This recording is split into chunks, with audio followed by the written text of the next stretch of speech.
Properties of logarithms. So a couple properties we're going to talk about with logarithms here, and then what we can do to what's called expand or condense, which hopefully is a little familiar because we did this last year, right? Equality. So first of all, if you have the same base, you notice this is the same base of these guys right here, you can assume that these are the same number. All right, so if you have a log b of m equals log b of n, then you have to assume that those equal each other. And same with exponents. If you have a base to an exponent equals a base to the exponent and the bases are the same, then those equal. And this little IFF, if you remember from logic and geometry, means if and only if, okay? Which means it works both directions. So this equals that if and only if this equals that, and vice versa. These two equal each other if those equal each other. So that's what that IFF, if you ever see that, by the way, it means if and only if, which means it has to work both directions for your if-then statements, if you remember that logic from geometry, okay? Let's look at the product, quotient, and power rule. This is what we use to what's called expand or condense, and it works both directions, okay? So, and I'm going to start on this side, actually, probably. These are the familiar ones. We actually know the rules for exponents, right? If you are multiplying like bases, what do you do with the exponents? Well, you add them, okay? We all know that. Well, the product rule says here, well, if I have a logarithm of a product, two things multiplied by each other, I can add them. Why does that work? Well, because of this rule right here. So I can split up my logarithm and I can say, well, the log of m plus the log of n, that's going to equal the log of m times n. Because remember, I'm talking about exponential. This is just the inverse of exponents, okay? So I can go the other direction. If I have a log that's split up like this and it's the same base, I can make it into one log and just multiply what was inside, all right? We know this rule, the division rule. If I am dividing like bases with exponents, what do I do with the exponents? Well, I subtract them, correct? Yes. Well, I can do the same thing with logs. If I have a log of something that is dividing, I can split up the log by subtraction. And the same rule applies going backwards. If I have two logs with the same base that are being subtracted, I can make them into one log and put them as division. And we're gonna practice this, and then we're gonna use it in solving equations, okay? And the last one we also know, if I have a power to a power, then I multiply those. And so if I have a power or an exponent on my log, I can pull it in front and multiply my log by that power. All right? Expansion and condense. So if it says expand, it's going to give it to you over here like this, and it wants you to stretch it out. If it says condense, it's going to be like this, and it wants you to make it to one. The only way you can do this is if you have like bases. So you'll notice all of these have the same base, b and b, okay? Same base, and then you can do it, which is also true of exponents. The only way these exponential properties work is if you have the same bases. All right, so let's look at some of these examples. Expand each logarithm. They want us to split it up into as long as possible, really. All right, and so what I typically do with these is I do these a little at a time. The first thing I want to pay attention to is this is kind of like a group here, okay? So when you have a group, you need to pay attention to that, especially if it's in the denominator, because when you're subtracting, and if you had 2 in this denominator, you need to distribute that negative, okay? So pay attention to when your numerators have a group and when your denominators have a group. All right, so what I typically do is I would say, well, let's split this up a step at a time so you can see what we're doing. So the first thing I'm going to split up is this division. Remember, division is split up with subtraction. So this is the same thing as log. What is my base here, by the way? I don't see one, so my base is 10. All right, so I have something like this, right? And then I'm going to split up this first guy. This first guy is multiplication. So how can I split him up? So this can be split up with addition, right? So I have log a squared plus log b. And I am subtracting that denominator. And then I have one more thing I can do. I have some exponents that are here. My exponents can move to the front. So this exponent here can be in front of this log. This guy doesn't have an exponent. This exponent here can move in front. And that is as much as I can expand it. Okay, that's as much as I can expand it.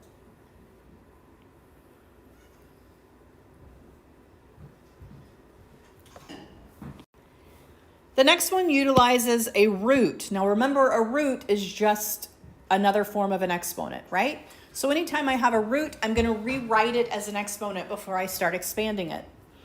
And so what's my base on this guy? Base E, right? When you see ln together, it's a natural E. It's a natural number E, base E. So I'm going to rewrite this. My numerator is 2c minus 1 to the 1/3. And that is over b squared. I haven't really started expanding yet. I just rewrote it. Okay? How do I split up that division? I split it up by what?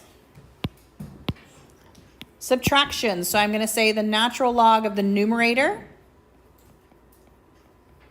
minus the natural log of the denominator. Both of these have exponents. Now I cannot split up that binomial. I cannot split up the 2c minus 1. That whole thing is being taken the log of, okay? So you can't split that up at all.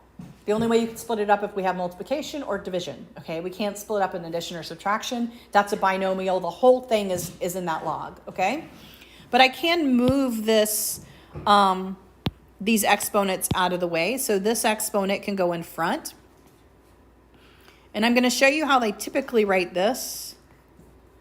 Or sometimes they write it this way. Oh, did I say half? It should be a 3 there, by the way. Sorry. I'm writing and talking. So this is a 3. And this guy is also a 3. 1/3. And then minus my 2 ln of b. Sometimes you will see that 3 in the denominator. So you can say 1/3. I just want to show you this. So if you see it and you need to condense it, this is another way they can write it. Sometimes they will write this guy as ln of 2c minus 1 over 3. Right? That's the same thing as 1/3. Just so you know that that's a radical. That's a 1/3 in front. When you see the 3 on bottom, that's just like a 1/3 in front. And I will take it either way. You don't have to put it as a denominator. But sometimes when you're condensing, they will start out this way. And you need to recognize that that's just a 1/3 in front, which just means a root. Okay? So for condensing, we're going to use these same rules for condensing. All right. Now, I will say that this one's a little bit different, this first one. You'll notice we have a 3 in front and we still have something multiplied, which means they didn't expand all the way here. They could have expanded more, right? But this 3 exponent is going to go to this whole group, okay? It's going to go to everything in the log. Unlike the other one where we just had like an exponent on the individual ones. So the first thing I'm going to do when I'm condensing is I'm going to put those exponents into place. So this 3 is going to become the exponent of this group. This 1/2 is going to become the exponent of that. So I have log of this group to the 3rd power minus log of c to the 1/2. All right? And then I can do this subtraction. That's going to condense to division. So I'm going to say log, and the first one will be my numerator, and the second one will be my denominator. Now I can write that c to the 1/2 a different way, right? Any fractional exponent, that's going to be a radical. So I can write it one more time. Log of ab cubed over the square root of c. And if they wanted to, you can leave it like this, or sometimes they'll say a cubed, b cubed, but I don't require that. So in your book, they may actually have it like this, log of a cubed, b cubed over square root of c. Those are really the same thing. I don't consider one more condensed than the other, because condensed means you got it down to 1 log, okay? So as long as you have it down to 1 log, I don't care which way you write that. All right, so for the next one, the first group does not have an exponent. The second one does. So I'm going to combine my exponents first. This is going to be the exponent here. And then addition Well, that takes me back to multiplication. So I can say the natural log of b plus 1, b to the 5th. All right. You can leave it like this. I would actually probably put that b to the 5th in front just to make it prettier. Or you could actually distribute it in if you wanted to. These are the same things. So if you did this, that's the same thing, but either one is fine. Those are both considered condensed because you're down to 1 log.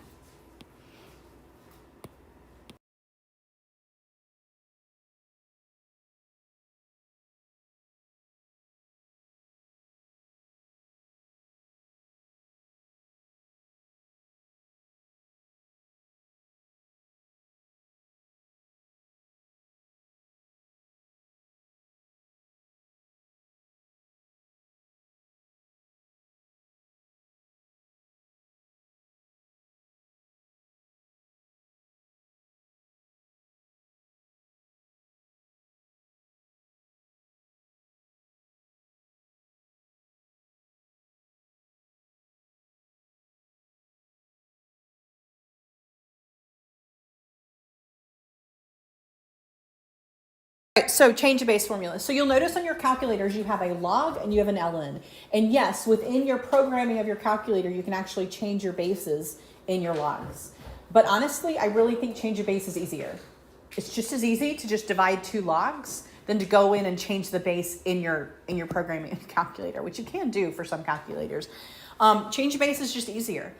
You can calculate any base using either your natural log, log base 8e, or your common log, log base 10. You can use either one. It doesn't matter which one. This will always work. The change of base formula says that as long as your base is not a 1, which you don't need a calculator if your base is 1, then this is going to work. I have some base other than 10 or e, okay? And I want to find out what the log is. And let's assume it's not an easy one, like log base 2 of 8. We all know that 2 to the 3rd power is 8. We don't need a calculator for that. But log base 2 of like 7, not as pretty, okay? And so what you can do is you can say, well, this is going to be another log, and we're going to use either our common log or our natural log of my number here that I was originally trying to solve for, divided by the log of my original base, okay? So let's look at this. They want log base 2 of 5.89. You are not going to do that in your head, okay? Nor is it a common log or a natural log. So what we're going to do is we're going to use a common log. And we're going to say, well, I'm just going to take log base 10 of 5.89. And I'm going to divide it by log base 10 of 2. All right? And when I do that, and they usually round to 4 decimal places, I get 25583. All right? And you can do that all in your calculator. Typically, when you do log, it's going to open a parentheses, close it, divide, log again of 2. So everybody try it on your calculator to make sure you know how to use your calculator to do change of base. And once you do that with your natural log. Natural log of 5.89 divided by natural log of 2. What do you get?